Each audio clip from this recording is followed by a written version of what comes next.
Before we kick off, I do want to address the elephant in the room. The elephant in the room, if you've watched the news, if you've gone through Facebook, you've had any articles, you've probably seen a few key things. These go through interest rates rising, the cost of construction rising, material supply and demand issues. You've probably read articles about labour shortages, and you've seen various construction companies face some adversities. Pretty scary stuff, especially if you're a first home buyer. Now, for the hard truths, it is true, interest rates are rising. People's borrowing power is decreasing. Doesn't mean that you can't get into your first home.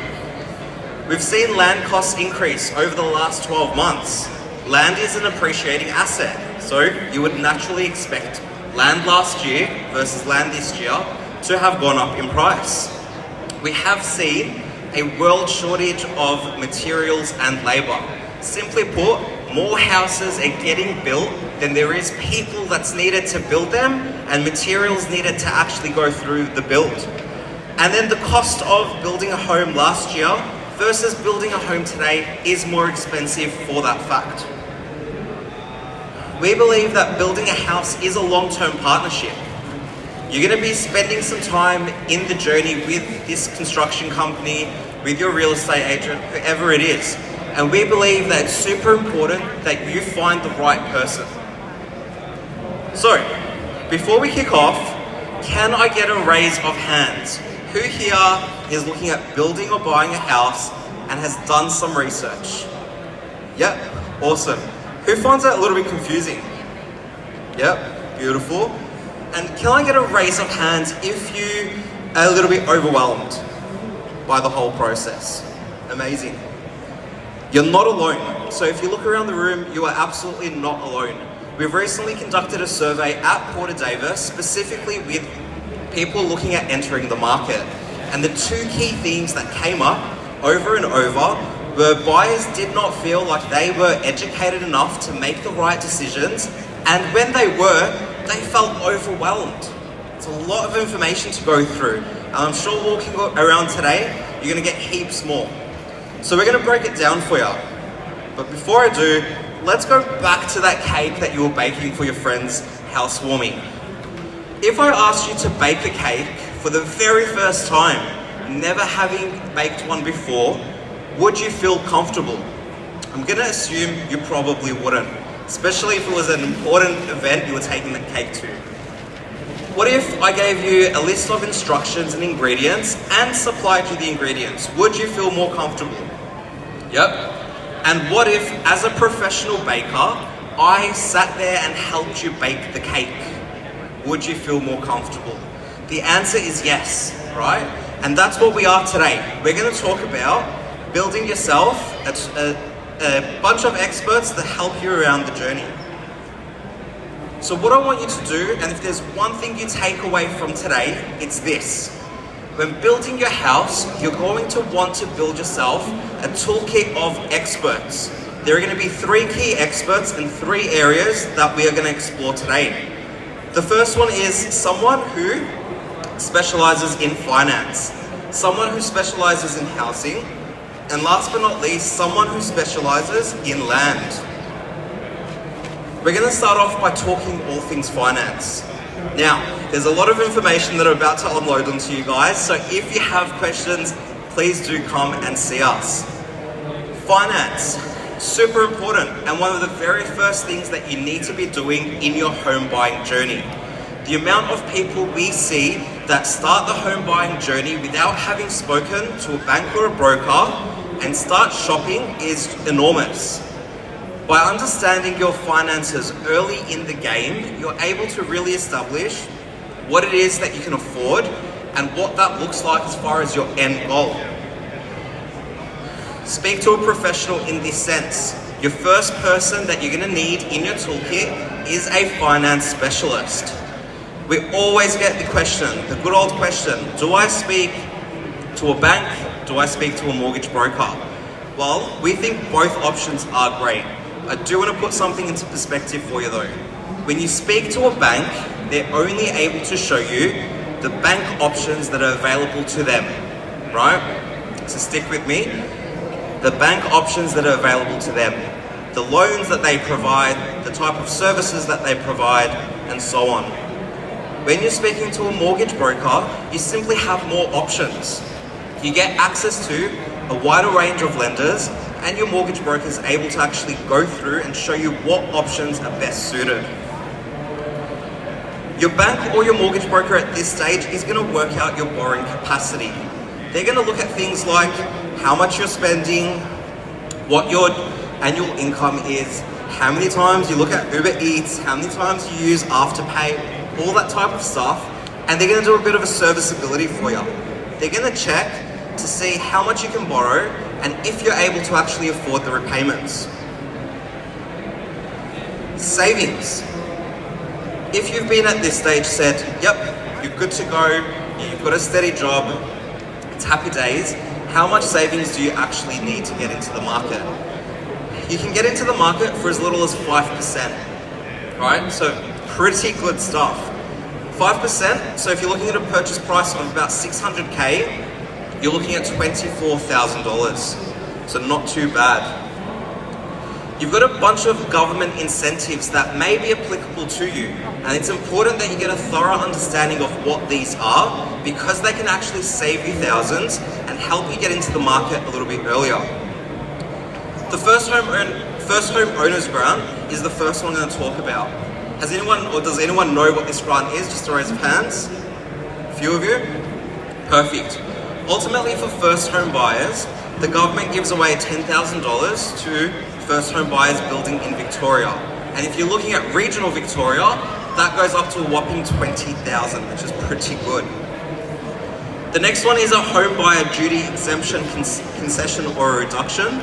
So ultimately, if you're buying a property that's under $600,000, you get an exemption on paying stamp duty as a first home buyer. So again, stamp duty savings. The last one is a fairly new one, which is the first home guarantee. Does anyone know what LMI stands for, or LMI means? A few of you. It's pretty much an insurance that you pay on your finances if you're borrowing more than or less than 80%. So in this instance here, the government will guarantee up to 15% of your mortgage, which means you don't need to pay LMI, which again, will save you thousands. We've also got the Home Buyer Fund and the Family Home Guarantee Scheme. If you guys want to find out more about, please come and see us. So where to from here?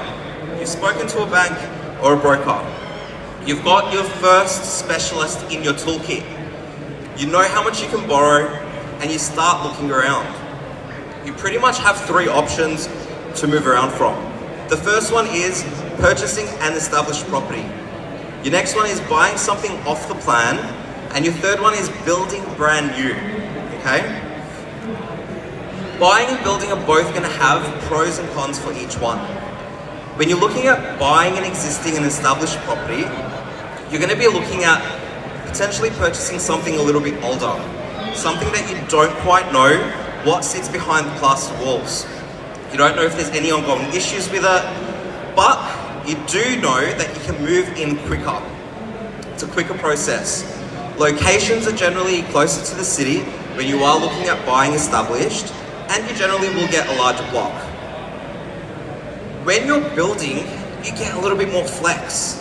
So when you build brand new, you're generally going to get a builder's warranty. So you don't need to worry about all of those hidden secrets of I move in and all of this stuff I need to pay for now. You can generally customize it as well and really make it your own. And then from here, you do need to think about things like the wait. So sometimes purchasing a brand new build, you will actually have to wait a little bit. If you've decided to build, this is pretty exciting. You need to align yourself with a company that represents what you stand for. Like I was saying before, building is a long-term partnership. Buying is a long-term partnership. So you really do want to make sure that you align yourself with the right company. Once you've selected the company, you want to select a house. This is where the toolkit of the house specialist comes in.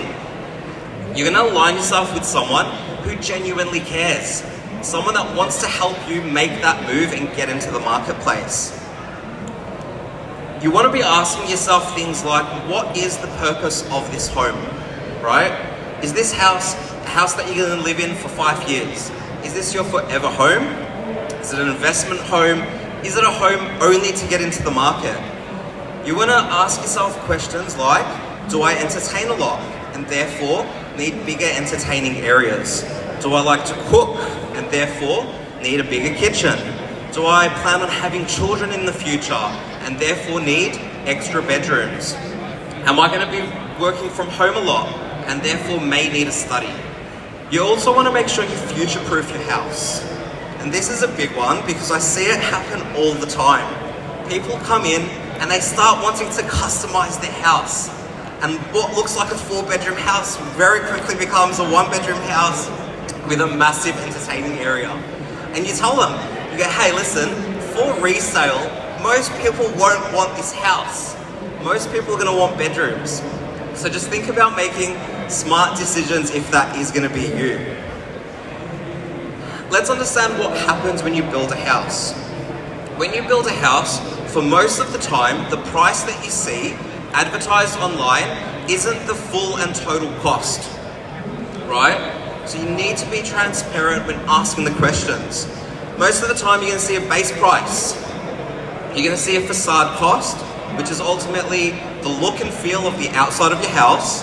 You're going to have things like estate covenants, which we'll touch on in a sec, site costs, bushfire, and any additional upgrades. These will all contribute to the end price of your house. You need to work within your budget. As a first home buyer and someone who loves watching the block, I want everything in my house too. I really, really do. But sometimes if you're working within a budget, you need to be smart about how you spend your money. So when I say stuff like, think about that 4th bedroom versus maybe the fancy stone bench tops. Or think about that alfresco area as opposed to the really expensive flooring. Things that you can do cosmetically after you get the house will be cheaper for you in the future to change than building something like that 4th or 5th bedroom down the track. Once we've got the house component done, you want to start thinking about land. Does the word land estate resonate with anyone? A little bit? Perfect. If you're realistically building a new house, you're going to be looking in the outer suburbs. So these are areas that are currently under development. And what these areas are called are estates.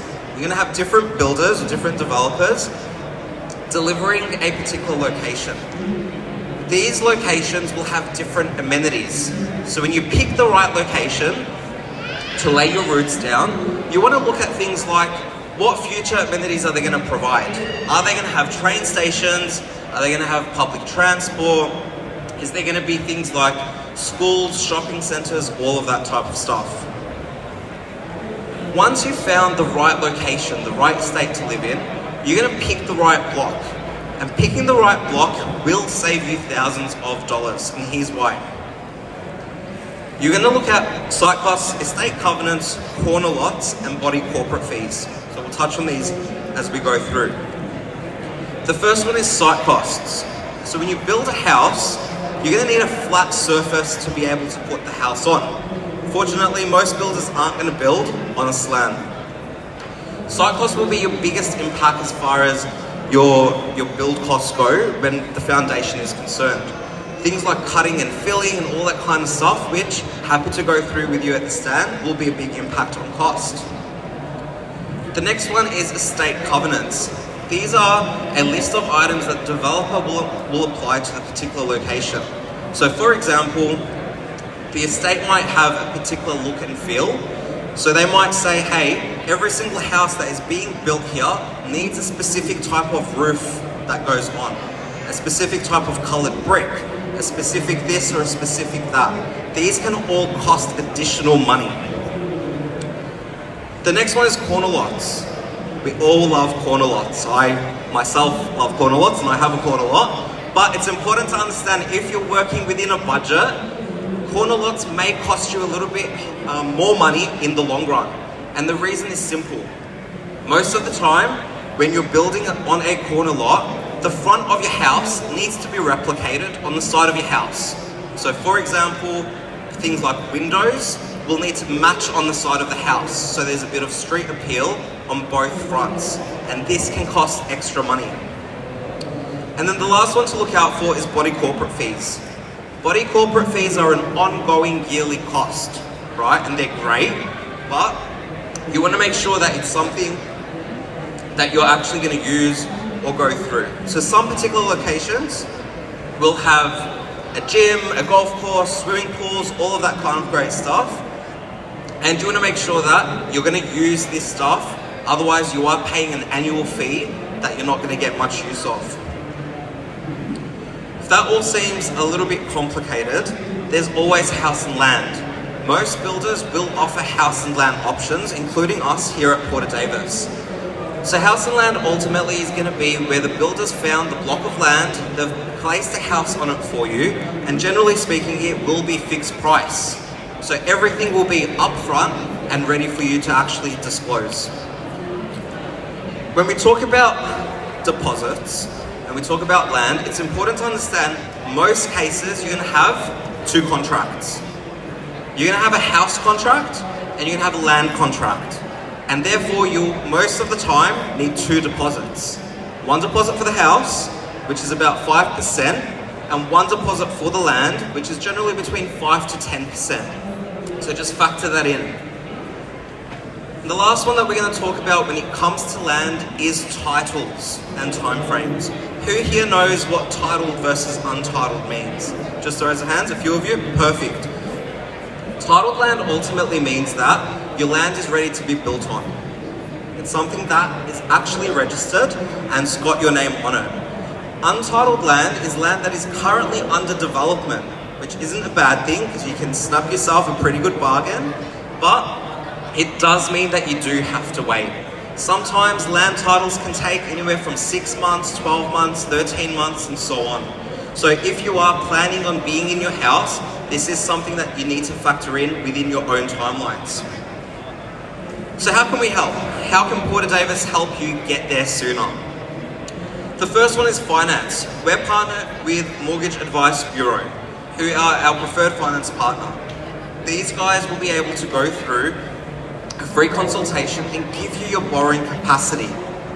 Remember, we talked about finance being the first step in your journey, and these guys will help you break that barrier. So they're going to be able to tell you how much you need to save if you haven't saved already. They're going to be able to tell you how much you can borrow and what your repayments are potentially going to look like.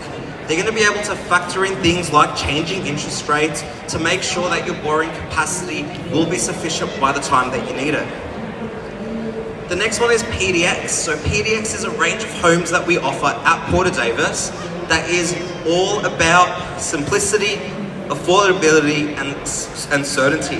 With this particular range of homes, we are 100% upfront in our costings. What you see online is what you pay. Everything is digital, and you get the ability to fully customize your experience with designer-led color palettes. Lifestyle is a range of homes that we have also provided around the affordability space. This particular range of homes is going to allow you to have a little bit more customization. But here's the warning, the more you customize, the more expensive it's going to be. And that's just a standard fact with any builder. At Porter Davis, we also offer townhomes. So townhomes starting from about $450,000 in key locations around the state. So these ones here are a great alternative because it's all the fast done and dusted for you. You simply pick the block that you want to live on and you get to go through from a townhome as little as 10% deposit with 90% payable once construction is complete. So one contract here. House and land we've touched on. At Porter Davis, we have relationships with key developer partners across the state. So we get access to the best blocks available and we package the best houses on them for you. And then Porter Davis Real Estate. So this actually is a really great program for you guys if you are looking at buying something pretty established. You get to buy a house that is currently under construction. You get to move in within 90 days of your purchase. It's a one-part contract, so you're paying 5% upfront and nothing else until you physically move in. With these ones here, these are brand new homes at full turnkey with nothing to worry about along the way. So from here, I'll give you a bit of a sneak peek of what that all looks like, so I'll hand over to my friend.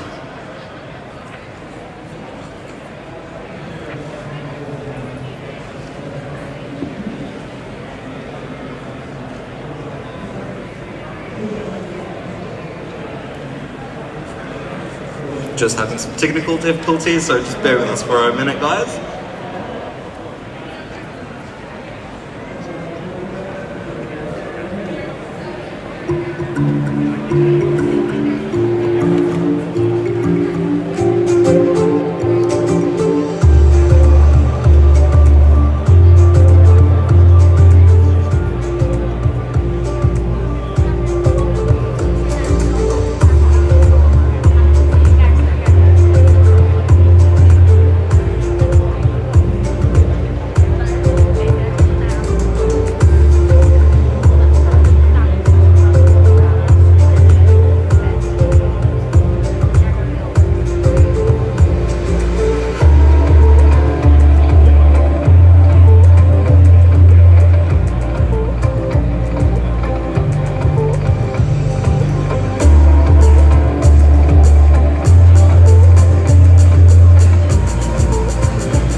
That's pretty much a wrap, guys. So we've got a team of specialists just in the middle booth over there waiting to be part of your toolkit, and we'd love to hear from you. So once again, on behalf of all of the Porter Davis specialists, thank you very much for your time, and we hope you enjoy the rest of your day.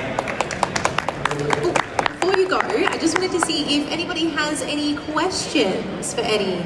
I mean, he did a really beautiful presentation. You did say before you came on that you loved talking. I'm going to say I loved listening. Thank you. I think you're really missing out. You should tell bedtime stories so people can listen to recordings. Does anyone, I got a nod from the front there, I love that.